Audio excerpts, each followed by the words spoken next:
In a small home, mess doesn't usually arrive looking like mess. It starts quietly. A coat left over the back of a chair, a mug beside the sofa, a bag dropped by the front door because you came in tired and just wanted to put it down, a letter you were going to open after dinner, a jumper that isn't quite dirty but doesn't feel clean enough to fold away either. None of these things feels like a problem on its own. But in a small flat, a few objects in the wrong place can change the feeling of the whole room. The space seems to tighten. The table looks busy. The floor feels narrower than it did yesterday. And before you have even sat down properly, your mind has already started keeping a little list. Move that. Put that away. Sort that later. Where did I leave the keys? That is one of the difficult things about living in a small home. You do not have to own a lot for the space to feel full. You might tidy regularly. You might care about keeping things calm. But when every surface is visible, every small decision shows. And that can feel a bit unfair. So it is tempting to think the answer is more storage. Another cabinet, another shelf, another basket, another box to put the other boxes in. Sometimes that helps. But quite often, more storage just gives clutter somewhere more organized to hide. A small home usually starts to look cleaner when the system becomes clearer, not stricter, not more complicated, just clearer. Every item needs to know where it belongs. And that place has to be easy enough to use when you are tired, distracted, or carrying 3 things at once. That is the heart of these 7 Japanese-inspired storage rules. They are not about creating a perfect home or copying an idealized version of Japanese living. They are much more practical than that. They are about using space carefully, keeping the floor open, respecting the purpose of each area, and building small systems that are simple enough to repeat on an ordinary day. The first rule is to store upwards before you spread outwards. You can see this most clearly in a small kitchen. The worktop disappears before you notice it happening. First there is the kettle, then the toaster, then a chopping board, a bottle of oil, a few jars, some tea, maybe a fruit bowl, maybe the post that somehow ended up there as well. And then, when you want to make breakfast, there is no clear place to begin. Most of us try to solve this by pushing things sideways, a little further along the counter, into the corner, behind the toaster, next to the sink. But sideways storage uses the very surfaces you need for living. Vertical storage gives some of that space back. A narrow shelf above the counter, a few hooks under a cabinet, a magnetic strip for small metal tools, a rack inside a cupboard door, stackable boxes, if they are still easy to reach and not turning into a tower you never want to touch. The point is not to pile everything high. That just creates a different kind of stress. The point is to notice unused height. In many small homes, the walls are almost empty, while the surfaces are doing too much. When you store upwards, the room can look calmer before you have even removed anything. Your eye sees more open surface. Your hands have somewhere to work.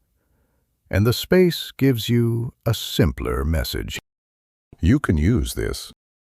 That matters more than it sounds.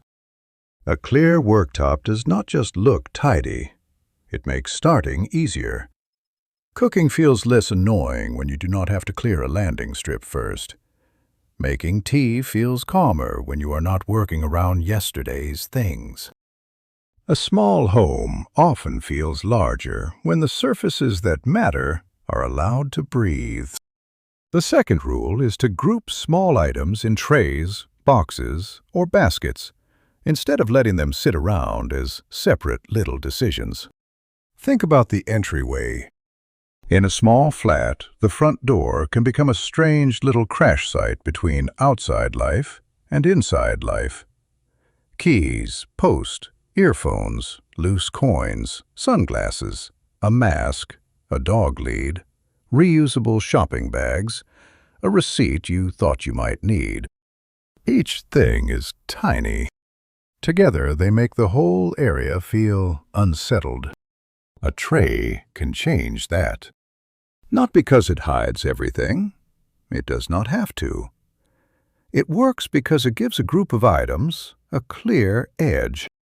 Keys in the small tray, post in the letter basket, shopping bags folded into one container near the door, shoe care in one box, gloves and scarves in one fabric bin. A tray quietly says, "These things belong together." That is useful because loose objects ask for attention. They look unfinished. They make you wonder whether something needs doing. Contained objects feel more decided. This is something you often see in Japanese-inspired organizing. Categories kept compact, visible, and close to where they are actually used. Not scattered through the home, not hidden in a clever place you will forget, but held in a small, deliberate zone. And it does not need to be beautiful. A plain box works. A shallow dish works. A basket you already own works. What matters is the boundary. Without a boundary, things spread. With a boundary, you can see when a category has become too full. And once you can see that, the next decision is easier. Do you really need 6 tote bags by the door? Does every receipt need to stay in that tray? Or has this little container started telling you something useful? The third rule is to keep the floor as empty as you reasonably can. This sounds almost too basic, but in a small home it makes a big difference. A room can have tidy shelves and still feel messy if the floor is interrupted. Shoes beside the sofa, a bag leaning against the wall, laundry in the walkway, a parcel waiting near the door, books stacked beside the bed because there was nowhere else obvious to put them. The floor is not just another place to store things. It is how the room breathes. When the floor is clear, your eye can travel further. Your body moves without constantly making tiny adjustments. Cleaning becomes easier because you do not have to lift 6 things before you can hoover or sweep. A useful small habit here is a floor reset at the end of the day. Not a full tidy, not a deep clean. Just look at the floor and remove what does not belong there. Shoes go into a rack or a basket. Bags go onto a hook. Laundry goes into an actual laundry basket. Parcels are opened, recycled, or moved to one action spot. Books go back to a shelf or to a bedside tray if they are still being used. This works because objects on the floor are easy to get used to. You step around them once, then twice. Then your body learns the route, and after a while you almost stop seeing them. But some part of your mind still registers them as unfinished. A clear floor removes those tiny negotiations from the day. And in a small home, that can feel surprisingly generous. The fourth rule is to stop rooms from quietly collecting things that belong to other functions. This is one of the less obvious reasons a home starts to feel untidy. A bedroom begins storing work papers. The sofa becomes the laundry station. The dining table becomes an office, a post room, a charging area, and a holding place for errands you have not quite dealt with. The hallway becomes a storage cupboard, except without a door. When rooms lose their function, tidying becomes harder. You pick something up and think, where's this meant to go? A Japanese-inspired approach to order often pays attention to purpose. Not in a rigid or precious way, just in a practical way. A space works better when its job is clear. So choose one room, or even one corner, and ask a very plain question. What is this place for? The bedroom might be for sleep, dressing, and perhaps reading. So work papers do not live there. They can pass through if they must, but they do not stay. The sofa is for resting. So clean laundry does not settle there just for now and then become part of the furniture. It needs a folding spot, even if that spot is simply the bed for 10 minutes before everything goes into drawers. The dining table might be for eating, and maybe for temporary work. That is normal in a small home, but if it becomes a desk every day, then the work needs a closing routine. Laptop away, notebook into a file, chargers into a pouch or drawer. The aim is not to make every room single-purpose. Most small homes cannot work like that. The aim is to make temporary use feel temporary. A room can do more than one job, but each job needs a reset point. Without that, the home slowly turns into one big storage area with furniture sitting inside it. The fifth rule is to divide drawers and cupboards into smaller sections, because large empty spaces invite piles. Open almost any messy drawer and you will see how this happens. It probably began with a sensible idea. One drawer for cables, one drawer for toiletries, one cupboard for cleaning products, one box for paperwork. But when the space is too open, the category becomes a heap. And heaps are hard to maintain because you cannot see what you have. This is where small dividers help more than we expect. In the bathroom, one small container for daily skincare, one for dental items, one for spare soap and razors, one for medicine kept safely and separately. In the wardrobe, one section for socks, one for underwear, one for belts, one for clothes that need mending. In the kitchen, one basket for baking things, one for snacks, one for breakfast items, one for the spices you actually use. A divided space gives your hand somewhere to go. It also reduces work for your future self. You do not have to reorganize the whole drawer every time you open it. You just return one object to one small area. This is why small systems often last longer than ambitious ones. They ask less of you. A drawer without sections says, put it somewhere. A drawer with simple sections says, put it here. That is not a dramatic difference. But daily life is not made of dramatic differences. It is made of tiny moments where the easier action usually wins. The sixth rule is to use minimal labels where memory keeps failing. Labels can feel unnecessary until you live with other people, or until you are tired, or rushed, or coming home with your hands full and no patience left for guessing. A label is not decoration. It is a quiet instruction. In a small storage cupboard, a few plain labels can stop categories from slowly mixing together. Batteries, tools, light bulbs, tape, documents, travel items. In a kitchen, labels on jars or boxes can prevent you from buying the same thing twice. Rice, pasta, tea, snacks, baking, lunch boxes. In a child's room, labels can be simpler still. Cars, blocks, books, clothes. But the word minimal matters. Too many labels can make a home feel like a stockroom. The best labels are not everywhere.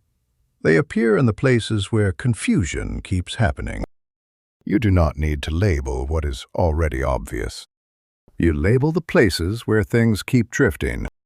That is a more honest way to organize. You are not organizing for an imaginary version of yourself who always remembers everything and never comes home tired. You are organizing for real life. If everyone keeps putting the tape in 3 different places, create one labeled place for tape. If spare cables always turn into a mystery, label one box and keep only the cables that still have a purpose. If documents pile up because the categories are unclear, use 3 simple folders: Action, Keep, Recycle. Labels reduce the need to remember, and when a home relies less on memory, it becomes easier to keep in order. The 7th rule is 1 item in, 1 item out. This rule can sound a bit strict, but it is really a form of protection. Small homes do not usually become crowded because of one huge mistake.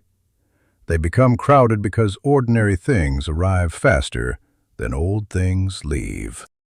A new mug, a better jumper, a spare charger, another notebook, a new pan, a book you genuinely mean to read, a storage basket bought to solve a clutter problem that was partly caused by having too many things already. 1 in, 1 out creates a pause. When a new coat comes in, 1 coat leaves. When new shoes arrive, an old pair is donated, recycled, or let go if they are worn out.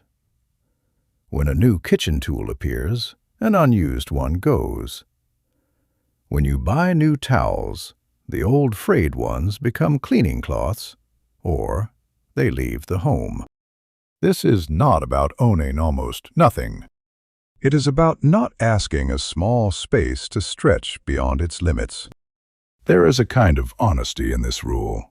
It reminds you that storage is not endless, and neither is your attention.